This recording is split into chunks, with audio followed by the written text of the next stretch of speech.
enjoy a day off, and some have steadily been hard at work for hours on end. When all of a sudden, the men began hearing the sounds of planes flying overhead. And it's more than what they're used to, but they are in the military. Drills happen all the time. So they brush it off, assume it's another drill, and continue about their morning as normal. Unfortunately, this was not just the sound of another drill.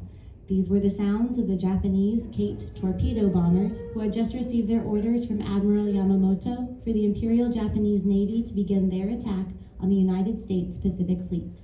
Just 15 minutes later, at about 7:55 a.m., the coordinated attack on Pearl Harbor, the USS Arizona was hit by a total of 4 armor-piercing bombs.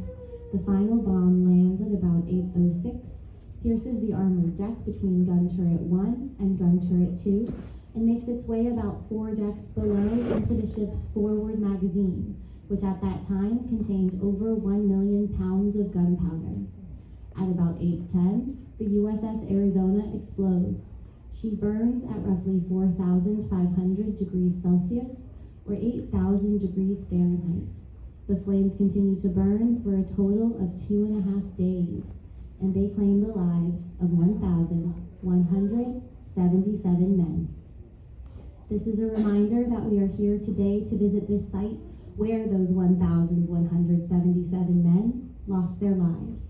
It's a site that became the final resting place for over 900 of those men, as well as 45 survivors who chose to be interred in the Arizona to rejoin their ship and their crewmates. We are here to visit what is essentially a mass war graveyard, to pay our respects and to honor the lives lost in what is still the largest single loss of life in America's naval history. The memorial itself was designed by Alfred Price. Construction was completed in 1962 and dedicated by President Kennedy. The structure stands strong and proud on one end, sinks towards the middle, then raises back up on the other. This is said to symbolize the strength of the United States, the initial defeat that we felt after the attack, and then the ultimate victory at the end of the war. The shape is also said to resemble that of a bridge, as a reminder to build bridges, foster peace, and to not repeat our history's mistakes.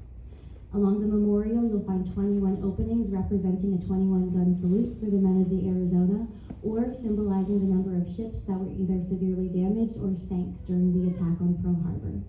The shrine room to the back of that memorial will hold the names of those sailors and Marines who lost their lives on December 7th, as well as those survivors who chose to return to the Arizona for their final resting place. Please remember that these men were so much more than just the name you see on that wall. They were all individuals. They were all people, just like you and I. They all had family, friends, and loved ones, many of whom continue to visit this site to this day, and some of whom might be on this boat ride out to the memorial with you.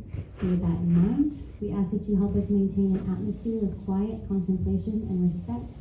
If you'll keep your voices at a low volume or to a whisper, and if you'll all take a moment to make sure your cell phones have been silenced, we ask that you consider your phones in airplane mode for the duration of your time out there. Simply meaning your phone calls, video calls,